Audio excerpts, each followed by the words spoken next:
ചെറുപ്പത്തിൽ ഉമ്മ എനിക്ക് ഇരുട്ടത്ത് ചോറ് വിളമ്പിയിരുന്നത് വെളിച്ചത്തുണ്ണാൻ മടിച്ചതുകൊണ്ടല്ല, നീർപെങ്ങൾ അന്നത്തിന് കരയുമെന്ന് പേടിച്ചായിരുന്നു.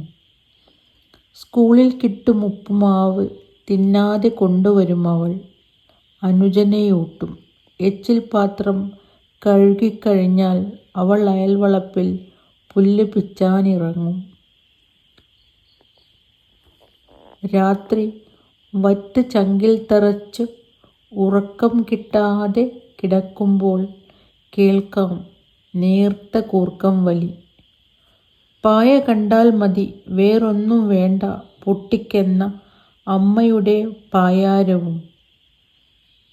മക്കൾക്കു വാങ്ങിയ പാല് കട്ടുകുടിച്ചെന്നാരോപിച്ച് കെട്ടിയോൻ 3 ചൊല്ലി തിരിച്ചയച്ചപ്പോൾ ഓർത്തുപോയതാണിതത്രയും.